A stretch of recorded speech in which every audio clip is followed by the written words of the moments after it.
Graça e a paz do nosso Senhor e Salvador Jesus Cristo, amém?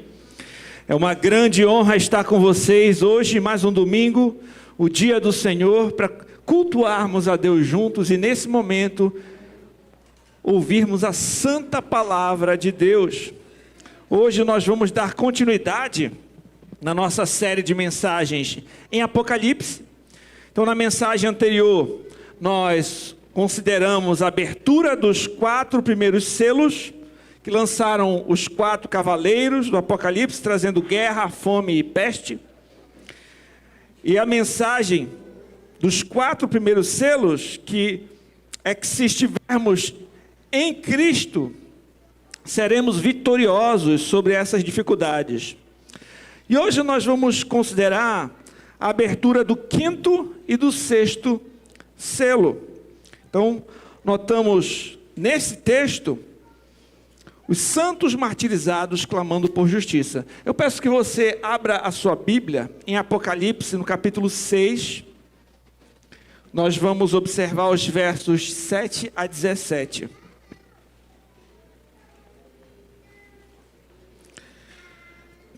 Então, nesse texto, os santos martirizados clamam por justiça como uma resposta às calamidades mencionadas anteriormente, que também afetam os crentes, especialmente a perseguição. E o Apocalipse 6 e 7 detalham as coisas que normalmente acontecem conosco nesse mundo, antes da volta do Senhor, e o que significa ser um cristão. Então, a abertura dos 7 selos do livro revela os propósitos de Deus para o cristão neste mundo. E como nós já vimos, também vale a pena lembrar que os 7 selos não devem ser considerados necessariamente como fases sucessivas da história, mas como um quadro completo do que Deus tem reservado para os cristãos desse mundo. O tema da mensagem de hoje será o seguinte: o clamor dos mártires. Nós vamos dividir essa mensagem em 3 pontos, a saber, a perversidade da perseguição, primeiro ponto. Segundo ponto, o clamor dos perseguidos. E o terceiro, o castigo aos perseguidores. Vamos ao texto. Quando ele abriu o 5º selo, vi debaixo do altar as almas daqueles que tinham sido mortos por causa da palavra de Deus e por causa do testemunho que sustentavam.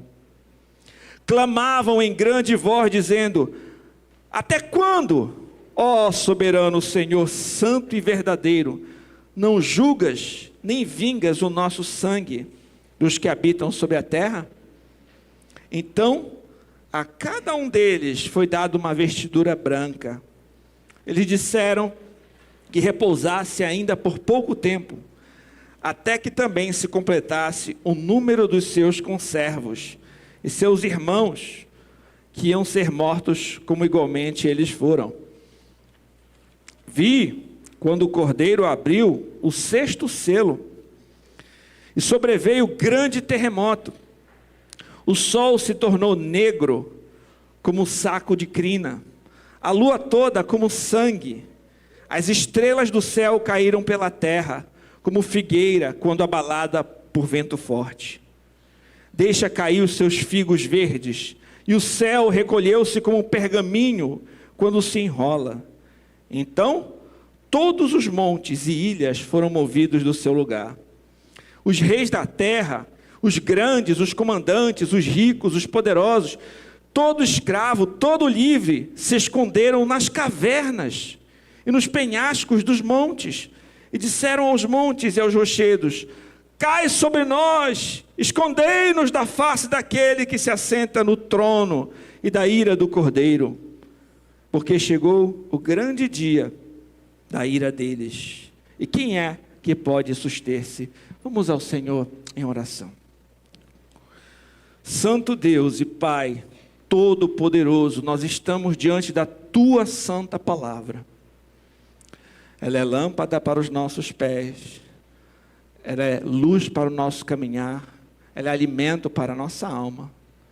Senhor, eu reconheço que sem Ti eu nada posso fazer, mas eu te peço, Senhor, Usa-me como um instrumento teu para expor com fidelidade a tua palavra, a tua igreja que aqui se reúne. Prepara os nossos corações como um solo fértil para receber a tua boa semente. Que o teu Santo Espírito venha agir com poder em nosso meio, trazendo glória para o teu nome, edificação para a tua igreja, convencendo o homem do pecado, da justiça e do juízo. Instrui-nos por meio da tua palavra. Pastoreia-nos, Senhor. Ensina-nos, Pai. Eu oro que as palavras dos meus lábios e o meditar do meu coração sejam agradáveis a Ti, Senhor nosso, rocha nossa, Redentor nosso. Em nome de Jesus. Amém. Em primeiro lugar, nós vamos considerar a perversidade da perseguição. Apocalipse capítulo 6, verso 9.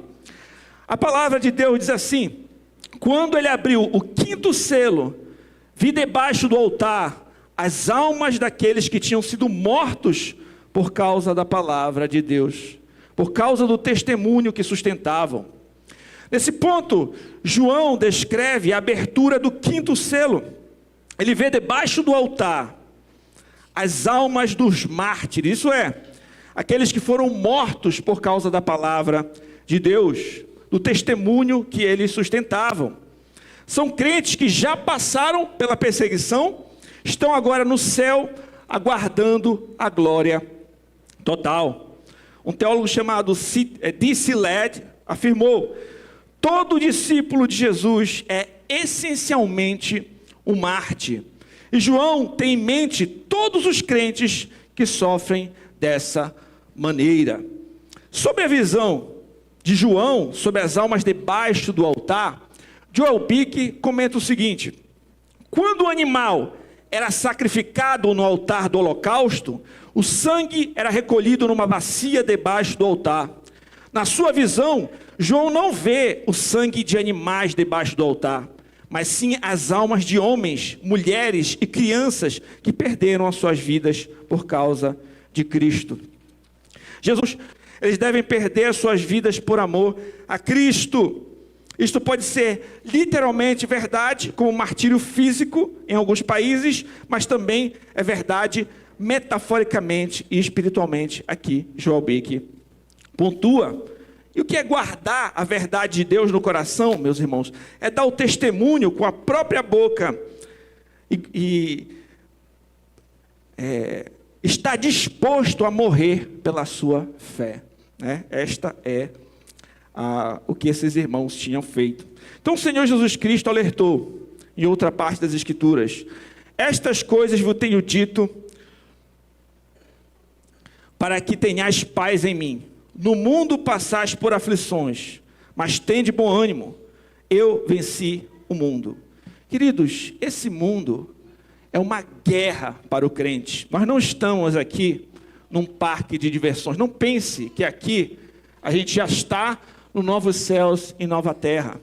Neste mundo nós estamos em uma guerra contra o diabo, contra os seus demônios e contra pessoas que são usadas por eles para atacar os servos de Deus e a igreja de Deus. E tem sido assim desde a queda.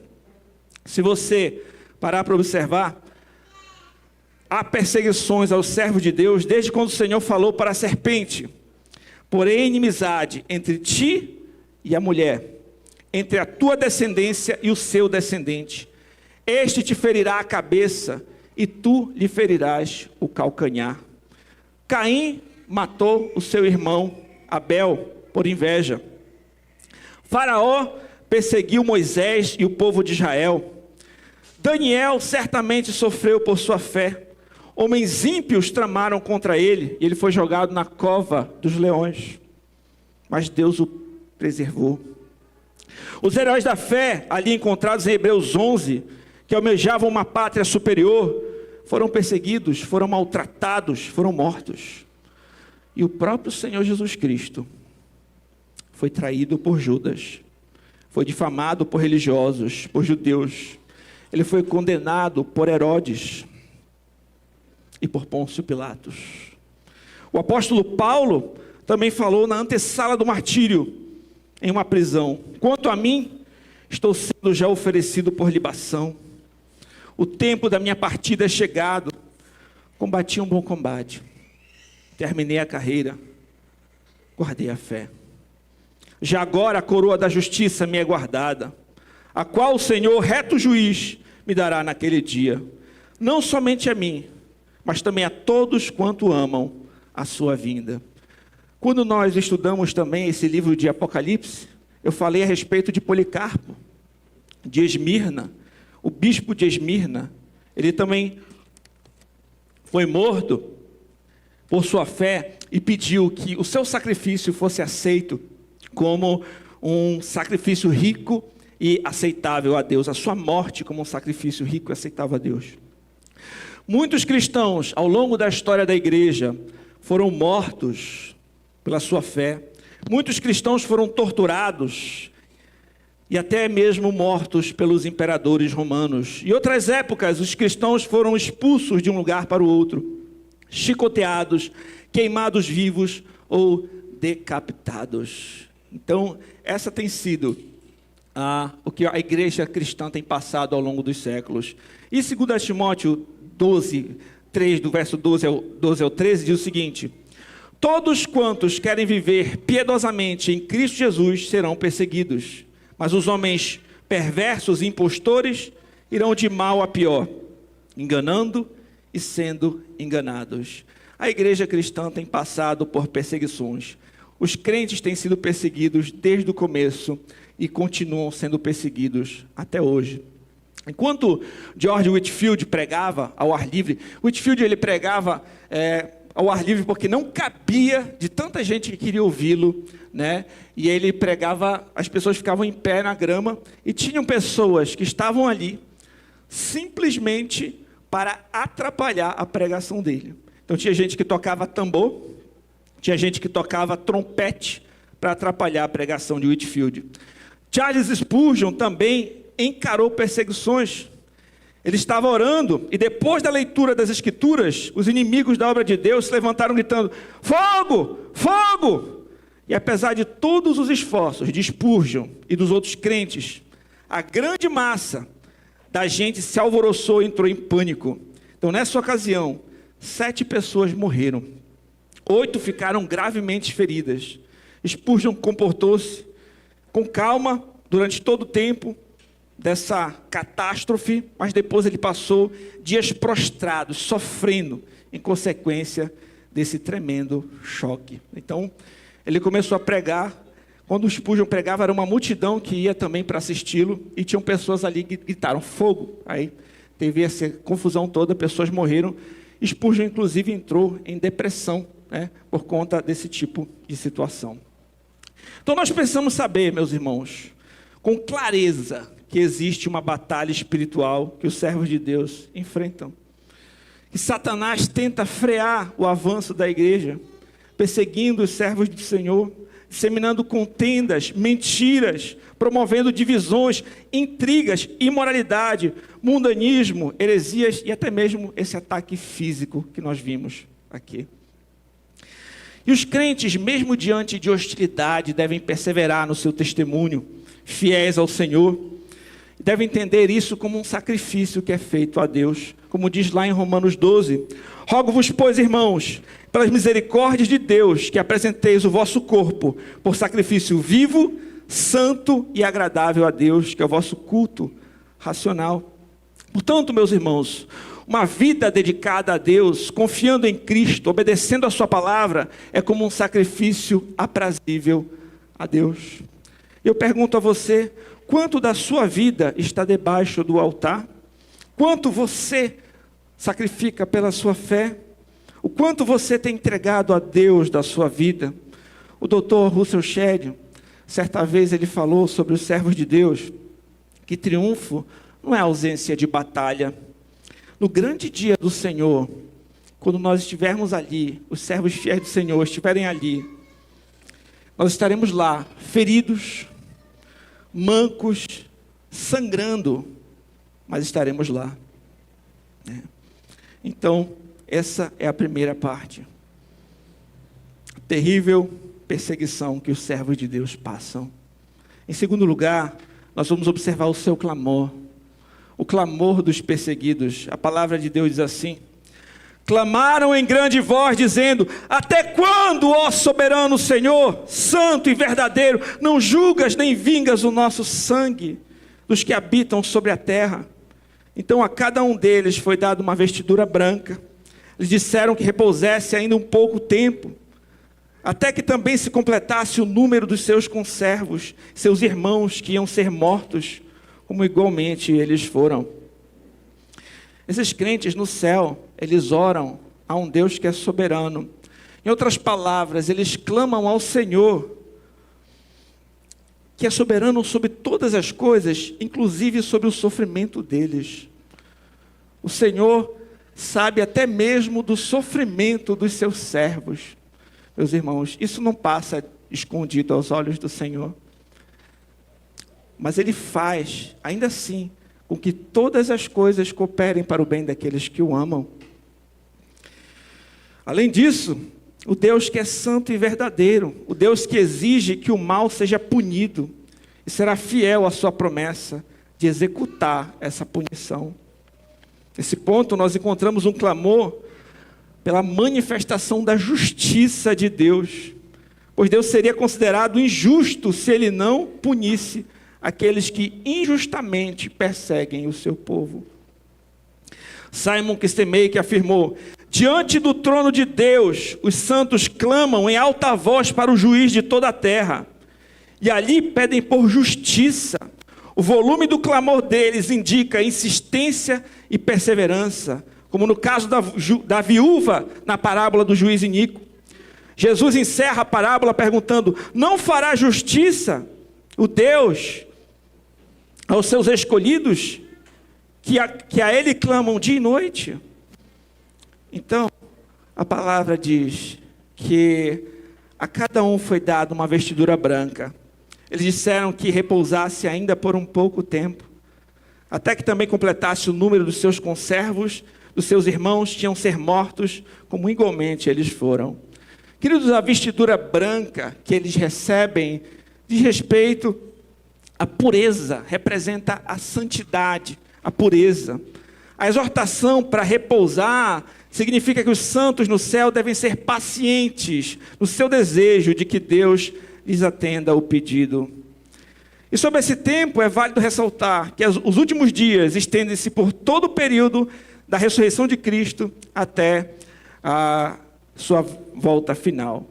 Então, nesse ponto, nós consideramos, meus irmãos, que o Senhor conhece o sofrimento dos seus servos, o Senhor cuida, e que nada poderá nos separar do seu amor. Quando nós observamos o texto de Romanos, capítulo 8, a partir do verso 31, o apóstolo Paulo fala algo pertinente a respeito dos crentes que sofrem. Ele diz: que diremos, pois, à vista dessas coisas? Se Deus é por nós, quem será contra nós? Aquele que não poupou o seu próprio filho, antes por todos nós o entregou, porventura não nos dará graciosamente com ele todas as coisas? Quem tentará acusação contra os eleitos de Deus? É Deus quem os justifica. Quem os condenará é Cristo Jesus, que morreu, ou antes que ressuscitou, o qual está à direita de Deus e também intercede por nós. Quem nos separará do amor de Cristo? Será tribulação, angústia, perseguição, fome, ou nudez, ou perigo, ou espada?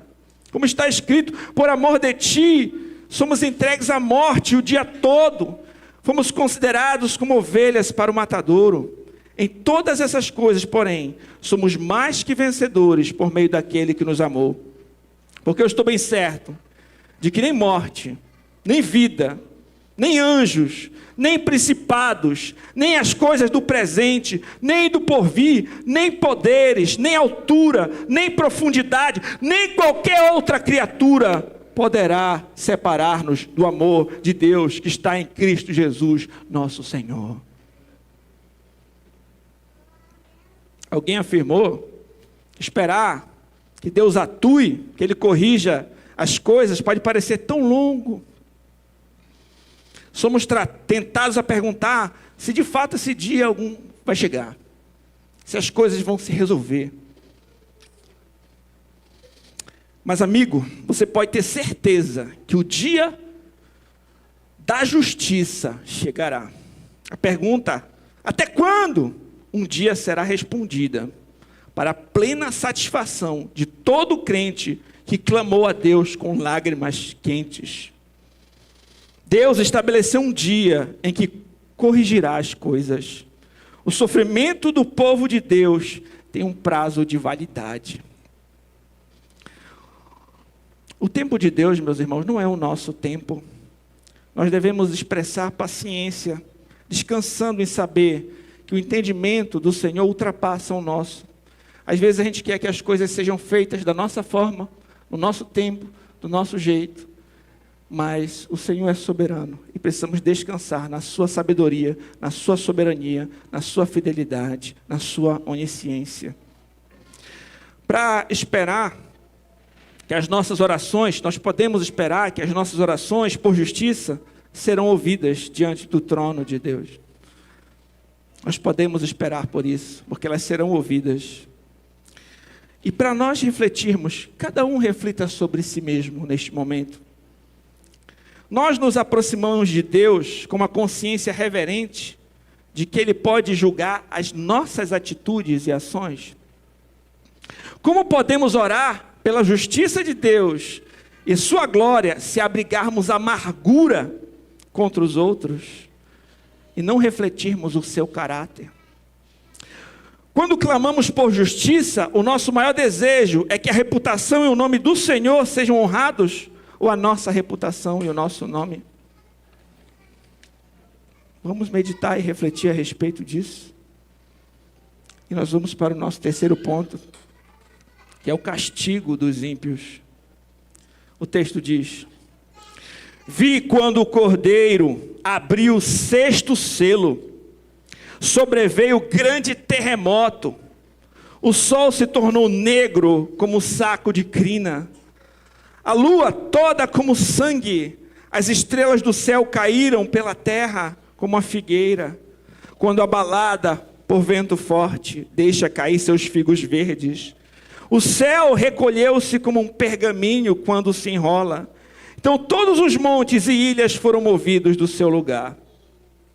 Os reis da terra, os grandes, os comandantes, os ricos, os poderosos, e todo escravo e todo livre, se esconderam nas cavernas, nos penhascos, nos montes, e disseram aos montes e aos rochedos: cai sobre nós, escondei-nos da face daquele que se assenta no trono e da ira do Cordeiro, porque chegou o grande dia da ira deles. E quem pode suster-se? A abertura do 6º selo é uma revelação do juízo final. Esse é o dia pelo qual os santos, debaixo do altar, têm orado. Podemos esperar que o julgamento final virá. O 6º selo e o 7º selo são dedicados ao julgamento dos ímpios. E uma autora chamada Nancy Guthrie afirmou o seguinte: anteriormente ouvimos os mártires no céu, eles preferem morrer a estar diante do trono do Deus contra eles se rebelaram, contra quem eles se rebelaram. Preferem morrer a ficar cara a cara com o Cordeiro, cujo sangue ridicularizaram e rejeitaram. O dia do qual riram e que rotularam como ridículo, terá se tornado a realidade inescapável. Eles estarão desesperados para encontrar uma resposta à pergunta importantíssima, para a qual deveriam ter procurado uma resposta muito antes. Perante o justo juiz, eles perguntarão: quem pode ficar diante de um Deus santo, que está irado com o pecado e sobreviver? Quem é capaz de resistir ao feroz olhar de Deus? Haverá algum lugar para encontrar proteção na tempestade do seu julgamento?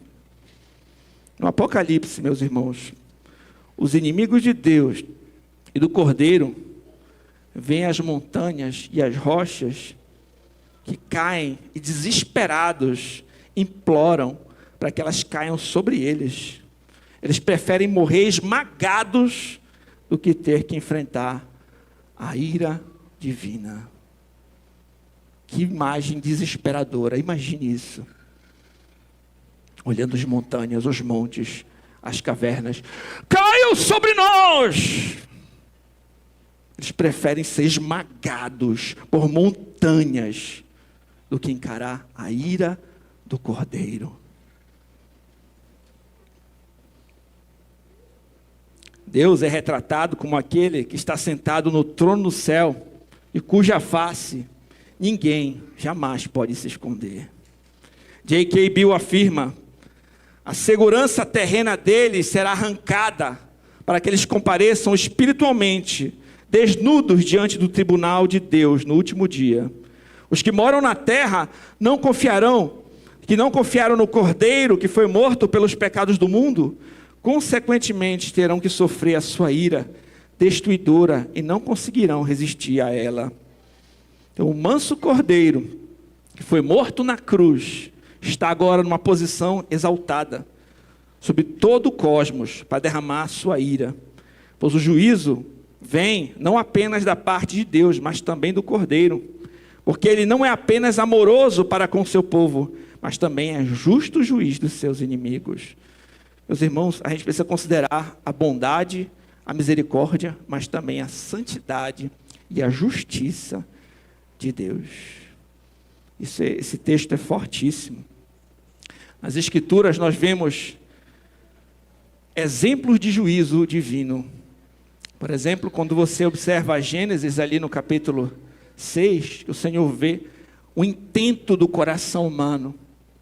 Ele vê além das máscaras, ele vê além daquilo que as pessoas querem mostrar. Ele sabe os desígnios do coração.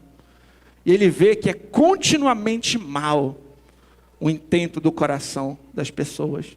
O que ele faz? Ele manda um dilúvio para limpar. Ele manda um dilúvio para limpar a terra que está tão contaminada com o pecado.